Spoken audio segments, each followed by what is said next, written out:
And so we hop back into the trenches once more to continue our little saga to cover every little bit of minutia involving the wonderful world of Trench Crusade. And I am here now to talk to you about the funny little pointy trongle men and women, I guess. Regardless, Trench Crusade is one of those settings that just needs one thing to put it over the edge, and it is their Space Marine faction. I know a lot of people will bitch and moan, but if GW didn't have Space Marines, they wouldn't really make half of the money that they currently do. And without that money, we wouldn't get new Leagues of Votann releases. I mean, we don't get them now, but whatever. Trench Crusade has done a fantastic job at selling people on the basic concept of the setting and representing each individual faction with a decent level of threat ascribed to each of them. All of them have their strengths and weaknesses. Something like New Antioch, they are constantly on the back foot most days, but are able to make substantial gains here and there just because of their ability to produce high-level equipment. The Heretic Legions, lacking in manpower, but making up for it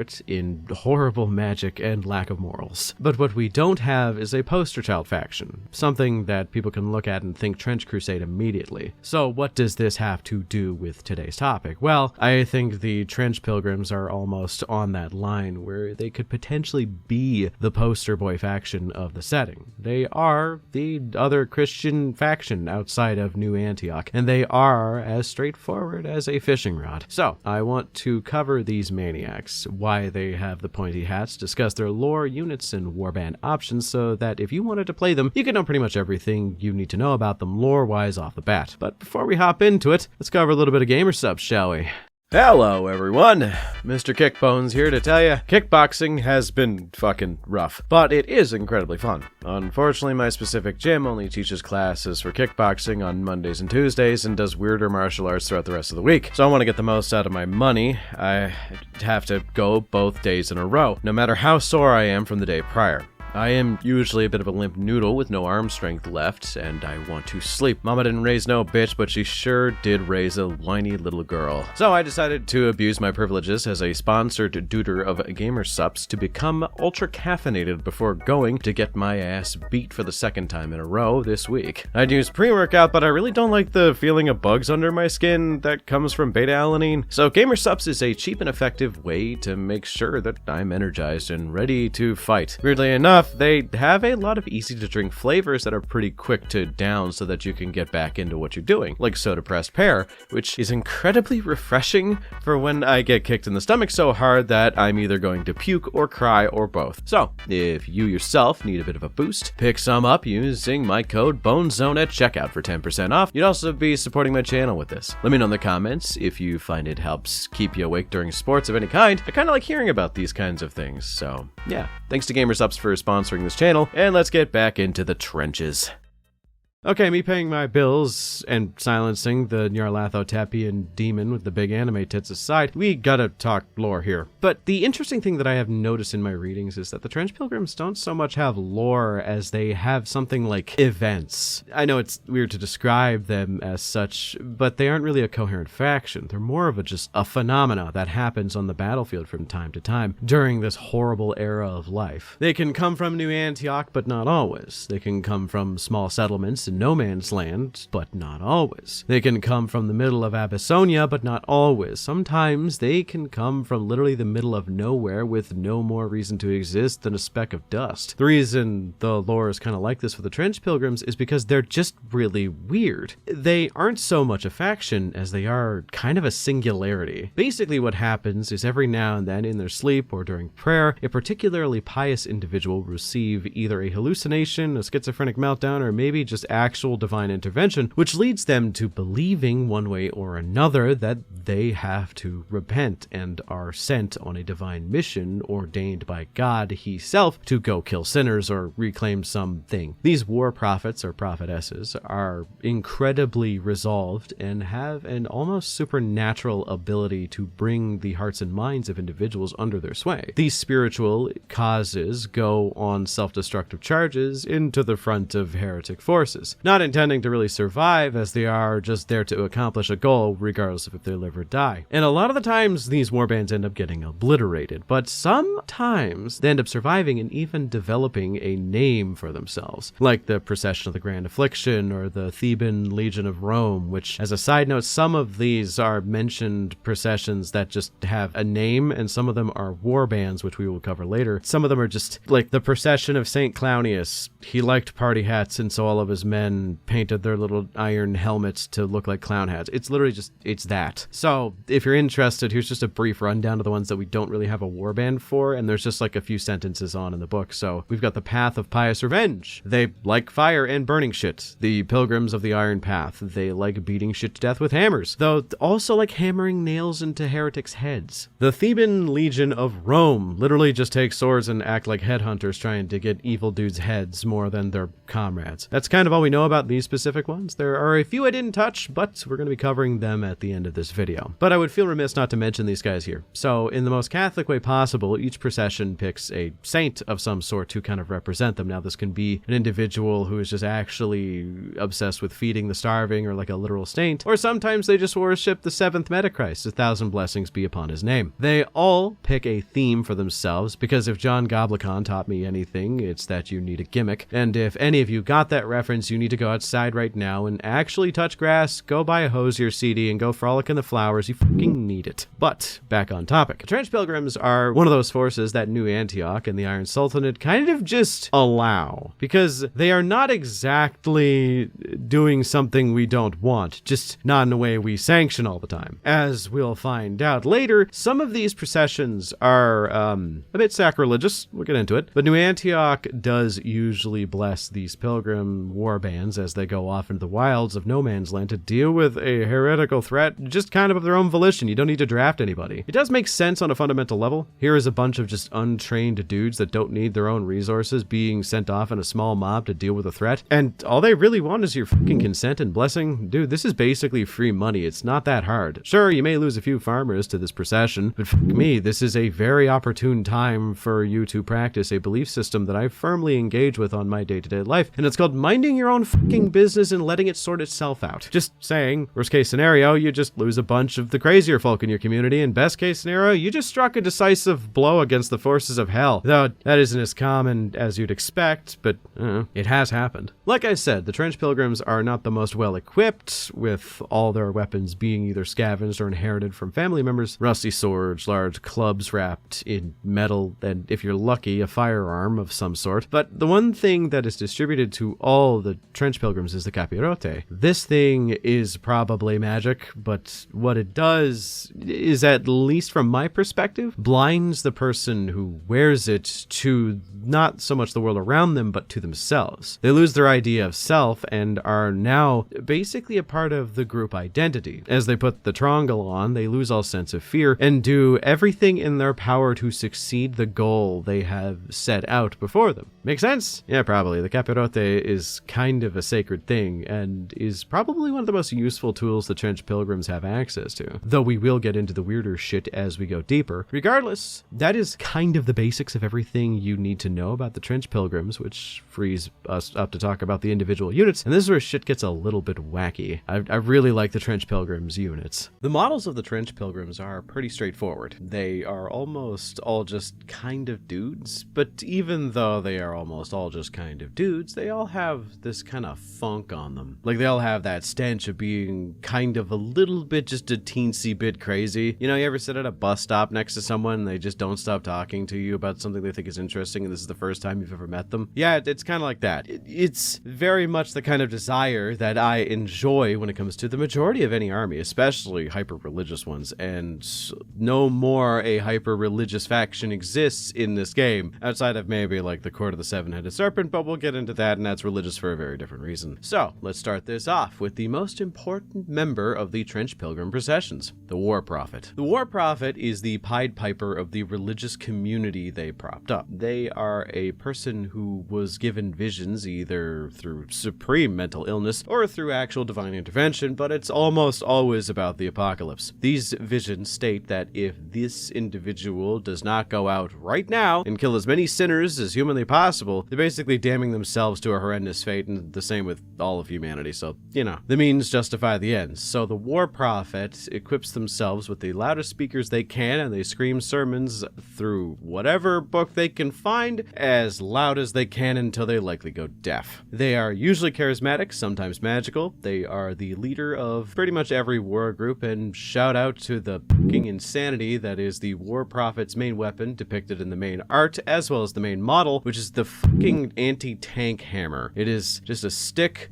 with an explosive primed at the end of it, and I love it. Next up, the Castigator, the most unhinged of right-hand mans to ever exist. The Castigator, as the name implies, castigates. They whip and punish people for every slight infraction. Not to bring 40k into this as I try to keep them separate, but they are basically just the equivalent of a commissar, with an ability to actually make melee attacks on your own guys. See, the main rules of the game dictate that if you're losing pretty hard, you have to roll morale to not instantly lose the game, but rules as written with the Castigator in your army, for every friendly dude that the Castigator kills by his own hands, you get bonuses to not fail this morale check, which is really fun. Other than that, the in-lore understanding of them is the same as a commissar, to basically maintain religious piety, as well as making sure there are no cowards in the ranks by using whips, cudgels, and just whatever blunt objects they can get to beat people into submission. On to one of the weirder and more controversial units, Alice, Editor Alice, please, I'm so sorry, you may have to censor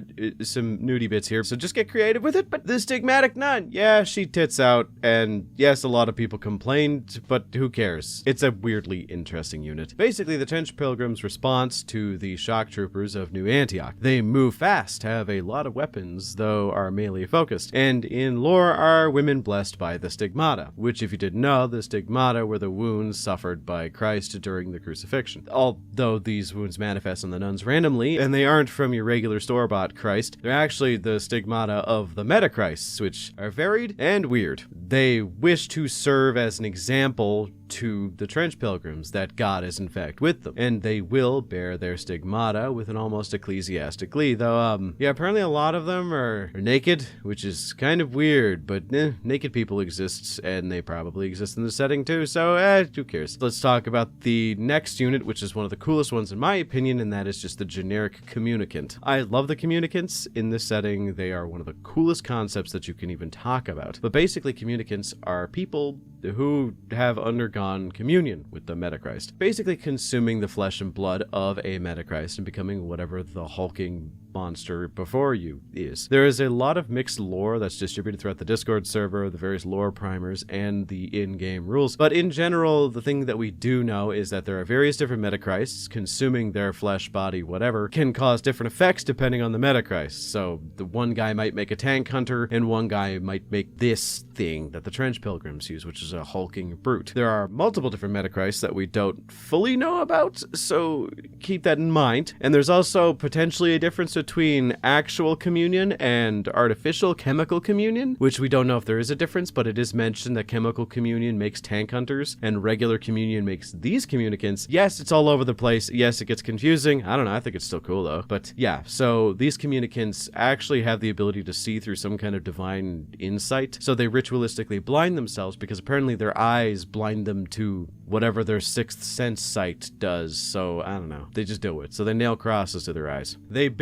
usually carry big weapons and so on. They are the line breakers of the Trench Pilgrims and are specifically made to break through defended positions to drive a wedge for the lesser individuals to crawl through. And while we are on the topic of the lesser individuals, let's cover the ones that are associated with the Trench Pilgrims. The Trench Pilgrims, the backbone of the army and are likely the most iconic of the faction. They are pretty cool. They are you or me, untrained, unwashed, pants freshly shitted, and haven't been on Reddit in over 2 weeks, so obviously they have very strong opinions on Christendom and the devil, and most likely will explode if they don't get them out. And since Christian mingle isn't going to be a thing invented for at least another 100 years, they gotta go take it out on the first ugly sinner they see in the trenches. These guys are usually just some peasant who had a club and wanted to fight for a cause that was then radicalized in their faith to do so, and thus they fight with a zeal you don't normally see in most fighters. But the thing to know is that they're incredibly unorganized. I know I've mentioned the Capirote, but it does pull its weight to make them fight more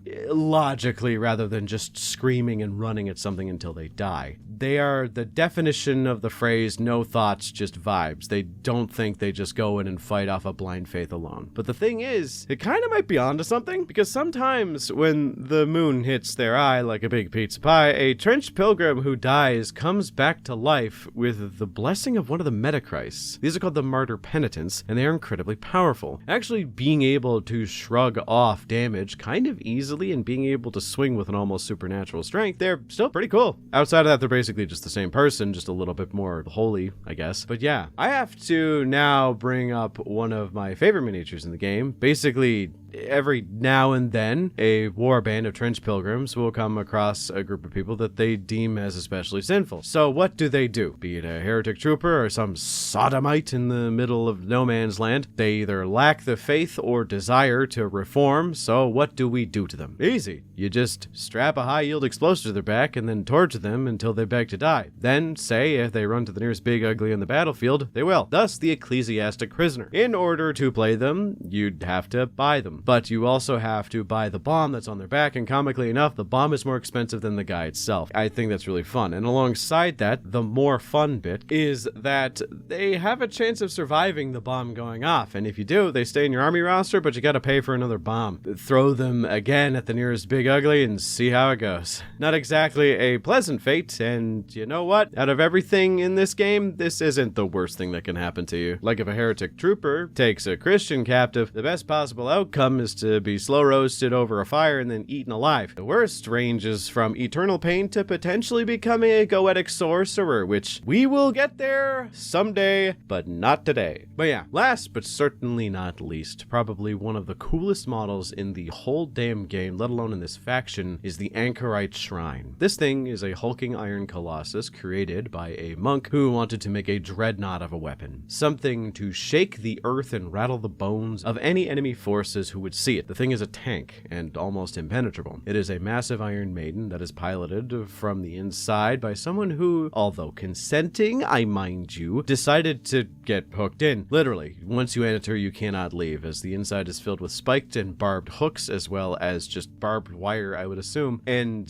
just a bunch of similar nasties that are needed to be moved in order for you to pilot the thing. The pilot inevitably dies and is replaced, but this is kind of just a show of ultimate penance. It's seen as a great honor to pilot one of these things. Having a spiked Catherine wheel in the main hand as the main weapon, and a gigantic bone breaker maul in the other hand as their secondary weapon, this thing is basically just a moving bastion. It's also a holy icon with so many pieces of amazing art etched into its sides that it's basically a walking morale boost as well. It's not exactly a precision weapon, but if you are fighting alongside this weapon, you feel like you're gonna get through it just a little bit more, you know what I mean? Because if that thing's still swinging, I mean, you got a chance, right? Fun fact, before a lot of battles, people volunteer to be broken on the wheel itself, having their arms and legs woven between the spokes and tied down before being shattered with brute force. It's the ultimate act of sacrifice, and it makes the dude inside both more blessed and have another meat shield to protect him. So, that is pretty much everything I wanted to talk about, and there is a little bit more to say involving the Shrine Anchorite, but we'll get to them. So let's get into the Warbands, as that does have a lot to do with what we're talking about. Before I get into it, I just want to shout out Kip. Kip is a dear friend of mine, and they do a lot of the art you see on this channel. They are, in fact, a starving artist, and if you ever want to commission them, the prices are pretty damn reasonable, and the current iteration of Arthur Bones is there doing, so hit them up, follow them on Blue Sky. They do a bunch of pony shit if you like that. I'll probably pin their Blue Sky in the comments, and let me know if you like their art, and let them know Arthur sent you. I'm pretty sure they'll appreciate it. Anyway, let's get into the Warbands, shall we? With 3 Warbands in total, I gotta mention this. They are not all created equally. They are, in fact, 2 warbands with a couple paragraphs, and then, for some reason, one of them has more writing than the lore blurb about the Trenched Pilgrims in its entirety. I guess the authors just wanted to throw caution to the wind, and instead of not stating their obvious biases, they decided to just go all out with this big smashy robots and state their favorite pretty plainly. But we will cover them last, as there is a lot to say about them, but there is some stuff to say about the original ones before them. So let's start with the Procession of the Sacred Affliction. You ever meet someone who intentionally makes their life more difficult in order to prove a point about how cool they are? Yeah, this procession is one of those, carrying around heavy millstones on their back, as well as refusing to use the capirote that the rest of the Trenched Pilgrims use. The procession of the Sacred Affliction is probably the most pious of all the warbands, as they try harder than others just to maim, murder, and slaughter every heretic in sight. And they also have a lot of weirder traditions that sound more of a mild inconvenience more so than anything being practical. But what do I know? I'm not some pointy-headed religious dweeb. So the millstones they carry around, while being great for their core and legs, also have a use when a heretic or some other person that they deem not necessary for life falls down in battle. They attach the millstones to their neck with a rope, a chain, or what have you, and then usually just let it weigh them down. Now it either keeps them out of the fight for a lot longer, or it drags them into these usually pretty slick mud and suffocates them with the murkiness of it. Them things can be a bit slippery, I will admit. Other than hefting big-ass boulders, this is specifically the comedically overblown melee faction. They have this rule where they have less limitations on the weirder melee weapons like anti-tank hammers, which is always neat to see. But inversely, they do have a lot more restrictions on ranged weapons that they can take. Probably something to do with sin and cowardice. I don't pretend to know. I play New Antioch, so I like to think that I'm a bit more pragmatic. God, I just sound like a Reddit atheist.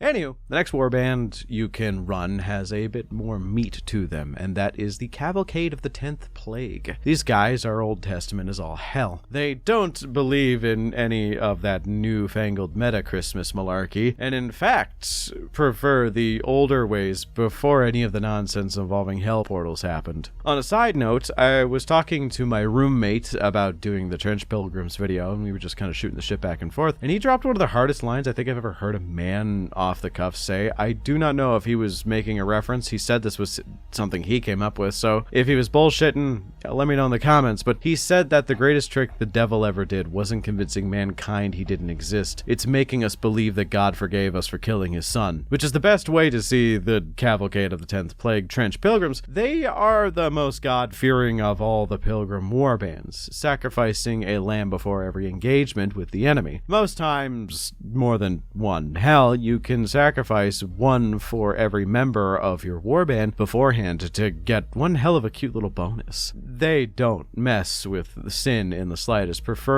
to just be the holy exemplars of the old god, refusing to use ecclesiastic prisoners in war unless absolutely necessary, as they don't believe that, sending someone off to do that is really in the good graces of God. They also don't believe in any of that Metachrist stuff, and they believe that it is an unholy abomination. Therefore, they don't actually send any of their members off to create communicants, and they refuse the resurrection of fallen members to become Martyr Penitence. Sometimes they do actually steal communicants from other pilgrim war groups, though this is actually a little rare and a bit tougher to do because they have to indoctrinate them into their own ways, and they usually do this to make it so that this communicant repents for their sinful ways of existing. But yeah, they are probably the most hateful of all the war groups, and if you are even a Christian that is found in the middle of no man's land by them, you should probably run. So those were the two ones that were a bit smaller. For context, the two of them combined equal less than half of the written shit about the pilgrimage of St. Methodius, which makes sense as this shit is the coolest shit I've ever seen. Can I just add, this war group is the reason why I play Trench Crusade. It's shit like this that makes me so happy that the setting exists. Regardless, the pilgrimage of St. Methodius starts years in the past with the creation of the Shrine Anchorite, created by who else but St. Methodius. This man was a scholastic monk who was kind of a proto-machinist who believed in Christian dogma, but was also a machinist genius who wanted to scare the shit out of every heretic he could find. So he created the Shrine Anchorite to do so. Here is the interesting part. His temple was obliterated by an assault of death commandos who were sent in to assassinate him as they saw his machines as a threat. These individual assassins are trained to kill holy men on holy ground that most sinners could normally go, and it did kind of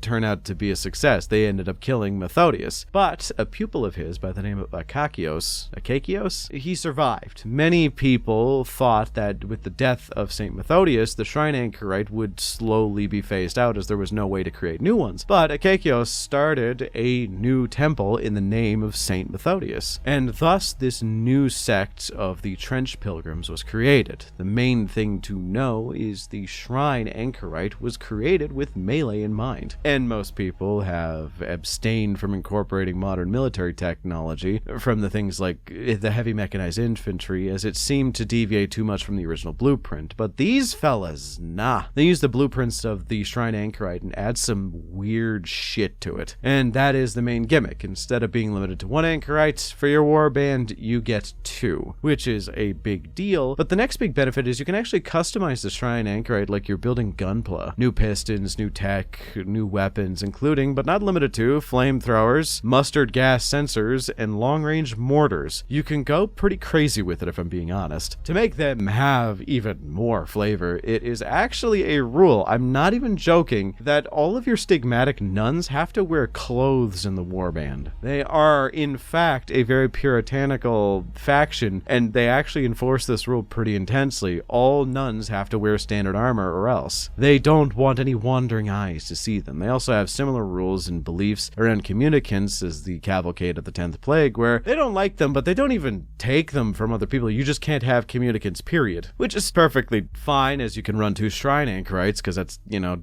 gonna balance the scales of not having a big meathead around. The last bit of interesting lore is that because they are a warband of machinists, they have access to some of the more advanced guns that the people of New Antioch would have. They are pretty cool that way, and have a really lovely set of silly rules. They are a puritanical regime that live in a holy mountain outside of the typical refuge spots, so outside of New Antioch and outside of the Iron Sultanate's domain. They send out small warbands under the banner of St. Methodius in order to accomplish small goals, but they usually circle back to reclaiming this holy city by the name of Trebizond, which from my understanding is one of the last holdouts of Old Byzantium, which is basically just kind of Rome, but I could be 100% wrong, and is more or less in great peril all the time, or is just completely gone. I could not find anything about it. I probably just didn't read enough, but whatever. With all that being discussed, this is kind of everything you need to know to understand the Trench Pilgrims and hop into the game once you read the rules. I do plan to make a compendium video compiling all of my videos discussing the lore of each of these individual factions together, just so that everybody can kind of have a one-stop shop and not have to look around to see what faction they want to play, what is the setting, and so on and so forth. But we still got a few factions to cover before I can do that. Let me know what you think in the comments of this video and the Trench Pilgrims. I think they're one of the coolest factions in the game, and although they wouldn't be my first or my second choice, I'd probably play them if given enough time. So let me know in the comments. And like the video if you like the video as well. Special thanks to my channel members for supporting me, and if you want to support me as well as support the channel, then become a channel member today. With your help, I can keep making these videos, and you gain access to some pretty neato perks. Thank you once again for watching, and until next time, I don't know, man, I ran out of jokes at least like 6 months ago for these like end credit gags, and I feel like I should always try one, but I don't know, man, I'm stupid. You know what you guys should do? You should go play the video game. Go play Sorry We're Closed. Yeah, that's a good game. Go play that game. Yeah, go play that game. Not sponsored. Just, I don't know, it's a fun game. You guys go play that.